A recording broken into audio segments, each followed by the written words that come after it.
9/11/2025 दिल्ली आतंकी धमाके से जुड़ा बड़ा खुलासा। नौकरी के दौरान आतंकियों से मिली शाहीन। D6 मिशन था डॉक्टर शाहीन का अगला प्लान। डॉक्टर शाहीन के निशाने पर थे यूपी के कई जिले।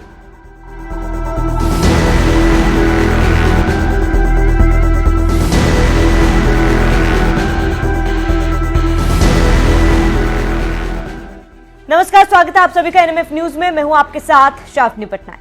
देश की राजधानी दिल्ली में हुए कार ब्लास्ट केस ने पूरे सुरक्षा तंत्र को हिलाकर रख दिया था।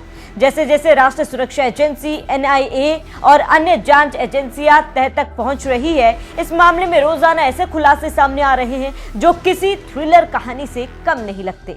शुरुआती जांच में सामने आया है कि यह कोई सामान्य आतंकी मॉड्यूल नहीं था, बल्कि इसमें शामिल थे सफेद पोश आतंकवादी जो दिखने में पढ़े लिखे और सभ्य लगे, लेकिन भीतर से बेहद खतरनाक मिशन पर काम कर रहे थे। इसी मॉड्यूल की सरगना निकली लखनऊ की डॉक्टर शाहीन, जिसकी गिरफ्तारी के बाद पूरे ऑपरेशन की परतें अब तेजी से खुल रही है। जांच में पता चला है कि डॉक्टर शाहीन इस पूरे मॉड्यूल की मास्टरमाइंड थी। बाकी आतंकी उसे मैडम सर्जन कहकर बुलाते थे। वह हर सदस्य को अलग अलग शहरों में ब्लास्ट की जिम्मेदारी सौंपती थी। एजेंसियों को फरीदाबाद स्थित उसके ठिकाने से नोट्स, डिजिटल सबूत और एक खास डायरी मिली है, जिसमें इस ऑपरेशन का D6 मिशन का नाम दिया गया था।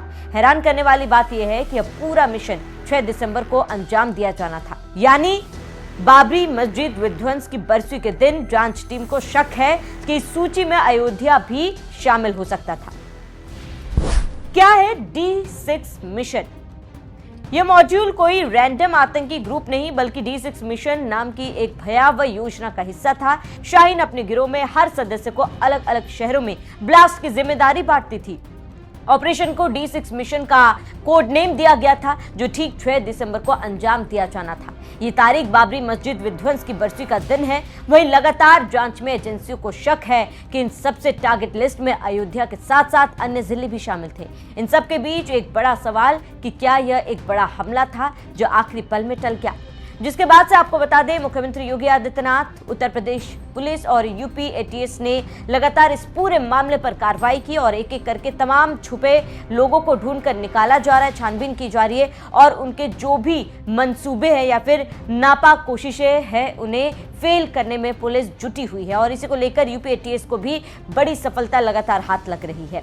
बता दें कि मामले की जैसे जैसे परतें खुल रही हैं, वैसे वैसे कई चौंकाने वाले खुलासे हो रहे हैं। डॉक्टर शाहीन, जो देखने में एक साधारण महिला लगेगी, लेकिन दिमाग में खतरनाक आतंकी से कम नहीं था। शाहीन सिर्फ प्लानिंग ही नहीं कर रही थी, बल्कि वह इस मॉड्यूल की हर गतिविधि पर नजर रखती है। आतंकियों से संपर्क करना, उन्हें भर्ती करना, उनके रहने और खर्च तक का हिसाब भी देखती थी। जांच में यह भी सामने आया कि वह 2021 से ही जैश-ए-मोहम्मद से जुड़ी हुई थी। उसके हाथ डॉक्टर उमर और मुजम्मिल भी इस मॉड्यूल में बड़ी भूमिकाएं निभा रहे थे और इन तीनों को विदेश में बैठे हैंडलर्स से लगातार निर्देश मिलते थे।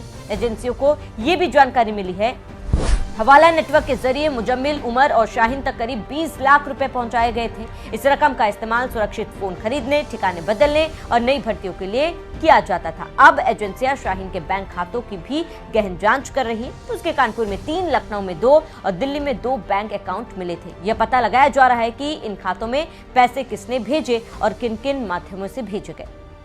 डॉक्टर शाहीन की पर्सनल लाइफ भी अब जांच के दायरे में है। वो लंबे समय तक कानपुर के GSVM मेडिकल कॉलेज में काम कर चुकी है। जनवरी से अक्टूबर 2025 के बीच उससे मिलने वाले लोगों की लिस्ट, उसका ड्यूटी रोस्टर और उससे जुड़ा हर रिकॉर्ड खंगाला जा रहा है। कॉलेज के सहकर्मियों के मुताबिक उसका व्यवहार सामान्य था और वो अक्सर अपना छोटा बच्चा साथ लेकर आती थी, क्योंकि उसके मुताबिक घर पर बच्चे की देखभाल करने वाला कोई नहीं था। शाहीन अपने तलाक को लेकर किसी से बात नहीं करती थी। दिसंबर 2013 में उसने अचानक कैंपस छोड़ दिया और 4 जनवरी को ड्यूटी ज्वाइन करने की बात कहकर दोबारा कभी नहीं लौटी। जब उसे ढूंढने कॉलेज के कर्मचारी उसके लिए दिए गए पते पर पहुंचे तो वो वहां से गायब थी।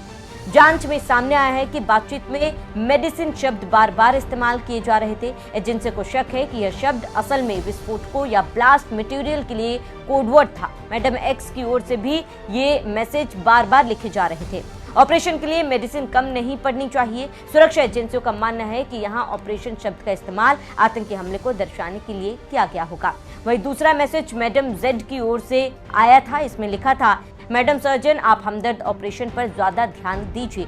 एजेंसियों के मुताबिक ऑपरेशन हमदर्द नामक कोडवर्ड का इस्तेमाल महिला आतंकियों की भर्ती और ट्रेनिंग के लिए किया जा रहा था। फिलहाल जांच की रफ्तार बढ़ती जा रही है। D6 मिशन की कड़ियां मजबूत होती जा रही है और शाहीन की डायरी ने केस की दिशा ही बदल दी। एजेंसियां अब यह पता लगा रही है कि साजिश में और कौन कौन था, क्या कोई बड़ा हमला रोका गया। देश की सुरक्षा के लिए यह केस अब टॉप प्राथमिकता में से एक है। एक गलती और सब कुछ बदल सकता है। बहरहाल जैसे जैसे जांच आगे बढ़ रही है, मिशन D6 से जुड़ी कड़ियां और मजबूत होती जा रही है। डॉक्टर शाहीन की डायरी ने इस केस की दिशा को पूरी तरीके से बदल दिया। अब एजेंसियां यह पता लगाने में जुटी है कि इस खतरनाक साजिश में और कौन कौन शामिल था। क्या किसी बड़े हमले की आखिरी समय पर रोक दिया गया? देश की सुरक्षा एजेंसियों के लिए यह केस अब सबसे बड़ी प्राथमिकता बन चुकी है।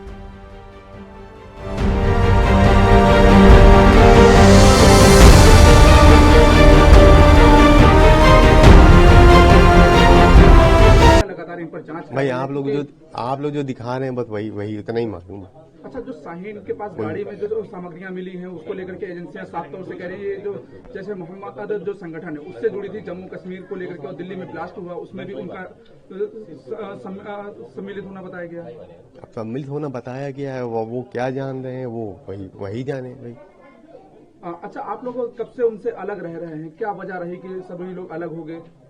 वजह क्या रही कि वो ज्यादा पढ़ लिख गए थे तो वो चले गए यहाँ से। अब हम जो मतलब इस लेवल तक नहीं पहुँच पाए तो हम वहीं रह गए। अच्छा, और हम क्या कहेंगे भाई? शाहीन पहले अलग गई शादी के बाद, या फिर परवेज एक घर छोड़ करके चले गए अलग रहने के लिए? घर छोड़ के आ रहे हैं भाई। अब जब आदमी को यहाँ नहीं रह रहा, अब आपके माध्यम से चल रहा है मेरे को कि वहाँ पे भी इनका घर है। जहाँ बता रहे थे अभी भाई साहब जो सवाल कर रहे थे कि वहाँ पे भी घर है, तो आज तक ना हम घर गए उनके ना जो है। दोनों का व्यवहार कैसा था? किस तरीके से जो है एक सुलझा व्यवहार था?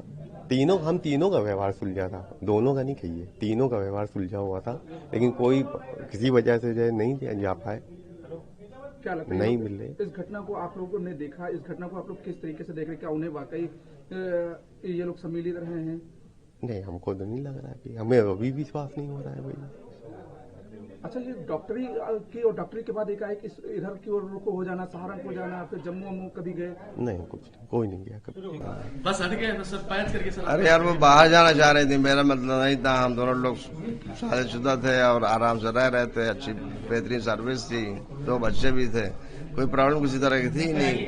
अब वो अपनी तरफ से अपने साइड हो सकता है कोई उनके दिल में रहा हो, वो चली गई होंगी, मुझे तो कुछ पता नहीं इसके बारे में। क्या आपको मालूम था कि वो उनकी संबंध आतंकियों से है? आप जान रहे थे कि उनका संबंध कुछ आतंकियों से? ना, ऐसा कुछ नहीं। कितने साल आपकी शादी हो गए थे उनके साथ? 9 साल। 9 साल हो गए। 9 ईयर्स। 9 साल। जी सर, क्या वजह थी आपकी डिवोर्स हुआ उनके साथ? क्या वजह हो गई डिवोर्स होने का? बता दो दिया अभी। वो बाहर जाना चाह रही थी, एक बार मेरे से जिक्र किया, मैंने कहा यार यहाँ रहना ज्यादा सही है, यहाँ पे रिलेशन है हम लोगों के सबसे मिलते जुलते रहेंगे, बाहर जाके अकेले हो जाएंगे, दिक्कत होगी।